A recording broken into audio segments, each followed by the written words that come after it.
C'est l'heure. On passe au second chapitre de cette édition, le magazine du dimanche. Un quart d'heure consacré à la coopération entre la Côte d'Ivoire et un autre pays d'Europe, la coopération ivoiro-suisse.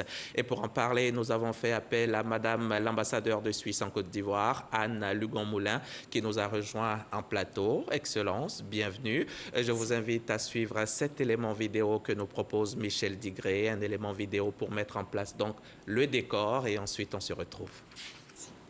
Pour comprendre les liens forts entre la Côte d'Ivoire et la Suisse, il faut remonter l'aiguille de l'horloge du temps. L'idylle naît au début des années 60 entre le premier président ivoirien, Félix Houphouët-Boigny, et la ville de Genève où il avait une résidence. La Suisse ouvre une ambassade à Abidjan en 1961. Un vice-consulat y était déjà installé depuis 1952. À partir de 1962, la stabilité politique et les perspectives économiques de la Côte d'Ivoire ont permis la conclusion de plusieurs accords bilatéraux dans le domaine du commerce, de la protection des investissements et de la coopération technique. La Suisse est présente en Côte d'Ivoire dans les secteurs agroalimentaires et des infrastructures. Elle joue également un rôle majeur dans le domaine de l'humanitaire et de la recherche scientifique. Merci à vous, Michel Digré. Madame l'ambassadeur, la Côte d'Ivoire et la Suisse fêtent 60 années de relations bilatérales, d'amitié. Comment vous évaluez ces relations? Ces relations sont excellentes, elles ne cessent de se renforcer. Le reportage l'a montré, on avait déjà il y a quelques décennies signé une série d'accords. Cette année, on a eu beaucoup de moments forts au plan diplomatique. Il y a eu une rencontre entre la ministre d'État, Affaires étrangères et de la diaspora, Madame Camara, avec son Excellence Madame Camara, avec notre ministre des Affaires étrangères à New York. On aura d'autres visites en Suisse d'ici la fin de l'année. Au plan économique, des ouvertures d'usines de très gros investisseurs suisses, de grandes multinationales. Au plan culturel, on a organisé un festival de films ivoiro-suisses cet été en mettant en lumière des talents ivoiriens, d'ailleurs, qui ont gagné des prix en Suisse. Et puis enfin, au plan scientifique, on a ici le Centre suisse de recherche scientifique depuis 1951, donc qui fête 70 ans cette année. Et on a donc fêté dignement avec un colloque international ouvert par le ministre de l'Enseignement et de la Recherche supérieure. Donc ça montre la diversité des relations qui ne cessent de s'accroître au fil des ans. Qui ne cesse de s'accroître. Et la Chambre suisse de commerce vient de voir le jour. C'était le mois dernier. C'est quoi l'importance du secteur privé suisse ici en Côte d'Ivoire? Alors, on compte une quarantaine d'entreprises. La plupart des grosses entreprises qui ont leur siège en Suisse, mais qui représentent au niveau mondial et cotées en bourse, dans différents secteurs d'économie, la construction, l'industrie des machines, l'industrie pharmaceutique, les services, les start-up, la réassurance. Donc, on a vraiment une grande variété et ça reflète d'ailleurs le tissu économique suisse. On est dans les 5 premiers investisseurs dans le pays en créant des milliers d'emplois chaque année. Et si je vous demandais que représente la Côte d'Ivoire dans l'économie suisse, pour l'économie suisse? Alors, la balance commerciale d'échange entre nos deux pays est excédentaire en faveur de la Côte d'Ivoire. Donc, on importe beaucoup plus de produits ivoiriens que l'inverse. Et c'est essentiellement des matières premières et des produits comme le cacao, la noix de cajou et les métaux précieux.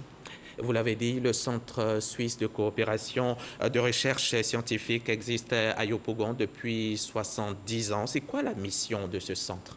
Alors, c'est un centre d'expertise et d'excellence en matière de biodiversité, de recherche environnementale et sur la santé animale, qui s'est ouvert à quelques autres sujets un peu plus larges de société et de gouvernance.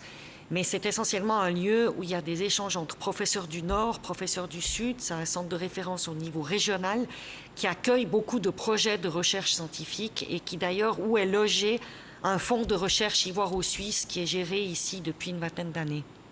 Et que fait la Suisse en matière de coopération au développement en Côte d'Ivoire? Alors, dans les années 90, on a fait un programme de désendettement bilatéral qui était d'assez grande envergure, dont on porte encore une partie des fruits aujourd'hui. C'est ce fonds de recherche dont je parlais qui va bientôt être mis à disposition entièrement de la Côte d'Ivoire. Ça, c'est un gros pilier. À disposition du FONSTI. Exactement, vers le FONSTI. Il faut le dire, c'est le Fonds national pour la science, la technologie et l'innovation. Donc, on va verser plus de 5 milliards de francs CFA au FONSTI tout prochainement. Cela dit, les intérêts de ce fonds continuent de financer des projets dans la Côte d'Ivoire. On a d'autres actions en matière communautaire. L'année passée, on a aidé avec le Covid, les vaccins, la construction de certaines petites infrastructures. Et puis prochainement, ce qu'on est en train de lancer, c'est des projets transfrontaliers au nord, avec les zones au Burkina Faso et du Mali, pour essayer de désenclaver en matière d'infrastructure, donc des pistes, des marchés, et puis des projets dans le domaine du secteur informel, la gouvernance du travail dans le secteur informel pour améliorer les conditions. Et encore quelques projets soutenus dans le secteur du cacao pour un cacao plus durable et une meilleure traçabilité du cacao. Donc on a une variété de soutien au pays. Et là, la relation Côte d'Ivoire-Suisse semble être du gagnant-gagnant, en tout cas à vous entendre. Alors, comment la Suisse aide-t-elle la Côte d'Ivoire sur la voie de l'émergence? Alors, vous l'avez dit, gagnant-gagnant. Pour nous, la Côte d'Ivoire est un pays déjà émergent. Donc, il y a une capacité économique et une capacité scientifique qui sont très intéressants et importants pour nous. Donc, les échanges sont fructueux dans les deux sens. On a énormément de partenariats scientifiques entre hautes écoles suisses qui voient d'elles-mêmes l'intérêt d'agir en Côte d'Ivoire ou agir avec des partenaires ivoiriens. Au plan économique, c'est la même chose. Vous l'avez mentionné, la balance commerciale est excédentaire pour la Côte d'Ivoire. Nous, on crée des postes de travail ici. Donc ça, pour moi, c'est vraiment une relation de gagnant-gagnant d'un pays émergent. Cela dit, il y a aussi de l'assistance pure. On a, par exemple, aidé au projet des Nations Unies pendant l'année électorale. En matière de droits de l'homme, on pousse certains sujets. Toute la question du droit des femmes, c'était la journée de l'enfant hier, droit des enfants. Donc, il y a d'autres sujets sur lesquels on estime qu'on peut encore apporter quelques messages et contributions pour favoriser l'éclosion d'une société vraiment émergente. La Suisse, le pays du chocolat, c'est mondialement connu et pourtant, vous ne produisez pas de cacao. L'agriculture, même chez vous, c'est un peu moins de 1%, je crois. Exactement, on n'est pas plus du tout un pays agricole, on l'a été il y a 100 ans, on n'est plus du tout aujourd'hui, c'est marginal, c'est une agriculture essentiellement de subsistance. Alors ici, ce qu'il faut déjà savoir, c'est que les transformateurs de cacao qui sont suisses ici, je dis bien transforment déjà une partie du cacao. Donc ce qui est exporté, c'est déjà des produits semi-transformés. Ce n'est pas le produit final, mais c'est les produits semi-transformés et aussi une partie de fèves. Et c'est vrai que la Côte d'Ivoire est le premier producteur mondial de cacao, donc on s'approvisionne chez vous, mais aussi ailleurs. Aussi ailleurs en Amérique latine, je crois. Exactement. Et la Suisse et la Belgique se battent pour se battent pour la première place, je crois, en matière de chocolat. Vous êtes premier? Premier ou la Belgique, je ne sais pas. Tout à l'heure, on voyait le reportage sur la Belgique, je ne veux pas voler la vedette. Ce qui est certain, c'est qu'on est un gros producteur de chocolat et aussi un gros consommateur. Un gros consommateur. Oui. Et la Suisse est un grand importateur, surtout de cacao ivoirien, comme vous venez de le dire. Mais comment se positionne la Suisse dans l'agenda de transformation locale? Vous avez dit c'est transformé à moitié, c'est pas... Alors, bon, à quand cette transformation complète ici des entreprises pour cela? On est déjà dans la volonté du gouvernement ivoirien de faire du secteur du cacao un secteur durable en matière de moins de déforestation, une gouvernance du secteur qui soit meilleure. Donc on est parti de ces efforts-là. On soutient des efforts ponctuels avec des entreprises privées, avec des ONG et des fondations. Et puis enfin, le secteur privé suisse, lui, évidemment, il est libre. La Suisse est un État libéral, d'ailleurs la Côte d'Ivoire aussi, donc les investisseurs vont là où les opportunités se créent. Et je pense que si le marché du chocolat en Afrique et en Afrique de l'Ouest se développait, et je crois qu'il est en train de le faire, nul doute que des chocolatiers suisses vont s'y intéresser. L'Afrique est le prochain marché. Il y a eu l'Europe, il y a eu la Chine, et l'Afrique est le prochain marché. Donc le jour où il y a un marché africain, la transformation jusqu'au chocolat se fera ici par le secteur privé suisse. Pour le moment, on est encore dans des balbutiements, c'est vrai. Une chose est certaine, la Suisse est un pays riche et pourtant, à part de l'eau, votre sous-sol n'a rien du tout. D'où ça vient cette richesse? Vous avez raison de le rappeler, au début du XXe siècle, les gens émigraient de Suisse parce qu'ils avaient faim. Vous avez des villes entières en Amérique latine qui ont été construites par des Suisses qui avaient émigré.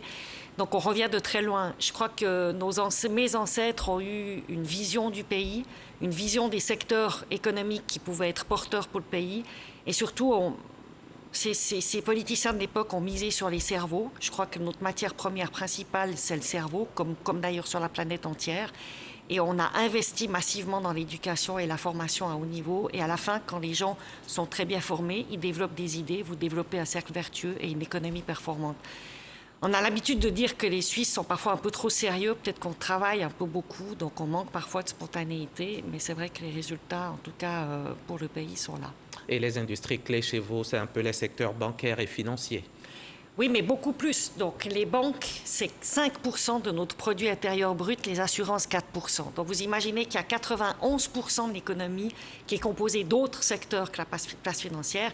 Industrie des machines, industrie pharmaceutique, les services, les communications, les services sanitaires, médicaux, puis toute une série de nouvelles technologies. Donc, oui, la place financière est importante, mais elle ne pèse que 5% de la richesse annuelle de la Suisse. Et justement, cette place financière, on l'attaque souvent d'abriter des fortunes illicites. Oui, elle est souvent attaquée. J'ai envie de dire, malheureusement, et les préjugés sont encore forts en Afrique. J'ai envie de rappeler ici qu'on a aboli le secret bancaire, qu'on s'est aligné à tous les standards internationaux de l'OCDE et du GAFI, qu'on a procédé à des échanges des accords d'échange automatique d'informations avec plusieurs pays sur la planète, plusieurs dizaines de pays. Donc notre place financière est aux normes. Et en plus, on est le pays qui, quand il découvre, parce que ça arrive encore malheureusement, des fortunes mal acquises déposées chez nous, restitue le plus sur la planète. On a restitué plusieurs milliards en exercice assez d'ailleurs long et fastidieux vers les pays originaires de ces fonds. Donc je crois que c'est un mauvais procès qui est fait. J'ai encore en mémoire les Philippines, non? Les Philippines, le Pérou, le Nigeria, il y a beaucoup de cas. Oui, il y a beaucoup de cas. D'accord. Haïti aussi. Oh, parce on se souvient, on est né, on a grandi avec cette légende, telle ou telle personne aurait sa fortune logée dans les banques en Suisse. C'était récurrent et ça montrait, ça parlait beaucoup en tout cas. Oui, mais je crois qu'il faut que les gens comprennent qu'il y a des organismes internationaux qui veillent à la bonne marche et à la mise en œuvre et à la compliance des places financières, et la nôtre s'est totalement alignée et notre gouvernement a fait le travail. Mon gouvernement. Le gouvernement, votre gouvernement. On se souvient que vous avez dû rapatrier un chef d'État d'Afrique centrale, je crois. On était en 2019, juillet 2019. Qu'est-ce qui s'est passé?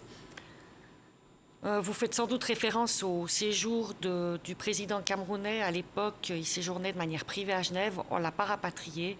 Il est parti de lui-même un peu plus tôt que prévu. Un peu plus tôt que prévu.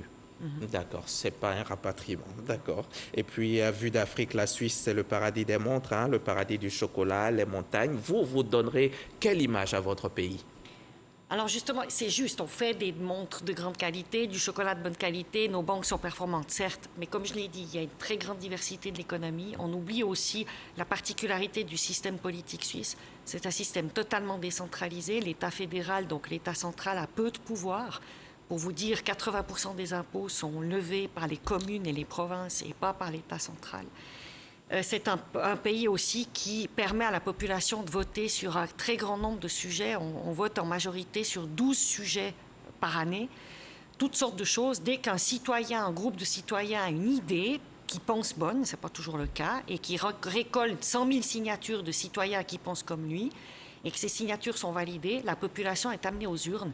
Et on arrive parfois à voter sur des choses qui sont assez profondes et importantes pour le pays. Et ça donne véritablement le pouvoir à la population, et ça met évidemment le gouvernement en position de redevabilité constamment. Et ça, c'est vraiment une image de la Suisse que j'aimerais véhiculer. Et puis aussi, la Côte d'Ivoire, à 25%, je crois, de personnes étrangères sur son sol. On dit que c'est vraiment, il y a une grande immigration en Côte d'Ivoire. C'est pareil en Suisse, 25% de population étrangère, sans compter les centaines de milliers de frontaliers qui arrivent chaque jour pour travailler en Suisse et qui repartent en France, en Allemagne ou en Italie. Donc on est un petit pays, mais très ouvert sur nos voisins. Et il faut dire que votre capitale, c'est Berne, pas Zurich, pas Genève, qui sont les plus connus mondialement. Ça va faire un peu plus de 2 ans que vous êtes en Côte d'Ivoire. Qu'est-ce que vous pensez du pays? Un magnifique pays. Un pays, pour moi, c'est d'abord des gens. Une population, et les gens sont extrêmement chaleureux, joyeux, ils vous accueillent, vous vous sentez immédiatement chez vous. Et ça, c'est très, très touchant. Aussi des gens extrêmement paisibles, donc ça donne un grand sentiment de confiance. Et puis l'autre chose, c'est que venant d'un pays enclavé, montagneux, avoir l'océan tout proche, là on voit le plateau des lagunes, c'est extrêmement c'est magnifique, c'est magique pour quelqu'un qui a... Et on a aussi de montagnes comme chez vous. Comme à Mans, exactement. Côté musique? magnifique scène artistique, musicale, art visuel, danse. La Côte d'Ivoire regorge de talent et c'est un plaisir de le Vous connaissez découvrir. qui? Quel chanteur ici en Côte d'Ivoire? Les Zouglou, Coupé Décalé, Magic Zouglou, System, Magic etc. System. Et également aussi... Et Coupé Décalé, vous citerez qui? Voilà. Coupé Décalé, vous pouvez citer qui? Et d'autres. Enfin, j'aime beaucoup la musique ivoirienne. La musique ivoirienne. On citerait des Bordeaux, les Confas, Tout ce etc. que vous voulez. Merci. Merci, Excellence. Anne Lugon-Moulin, ambassadeur de Suisse en Côte d'Ivoire, merci d'être venu nous présenter la carte postale de votre pays. On en sait beaucoup aujourd'hui. Votre pays qui entretient des liens étroits avec la Côte d'Ivoire depuis 6 décennies maintenant, et même, je devrais dire, 7 décennies, parce que ça fait 70 ans aujourd'hui que le Centre suisse de recherche scientifique a vu le jour à Yopougon. Merci une nouvelle fois d'être venu et à très bientôt. La RTI, c'est désormais chez vous. Mes très chers téléspectateurs, merci de votre fidélité, merci de votre confiance. Ce journal a été construit pour vous grâce à un beau monde. Je remercie chacun d'eux pour leur implication. Merci à Abiba Dambele Saoué, merci à Adama Kone, Michel Mambo, Michel Digré, Aurélia Drokula, Fofana Mamadou, Timité Mongbe, Arlette Kwame, Michel Digré, Damé Richard, Ibrahim Fofana, toute la réalisation, les techniciens, cameramen, la régie, le son, le nodal, tous ces gens dans l'ombre qui nous mettent en lumière. Bon dimanche, bonne santé.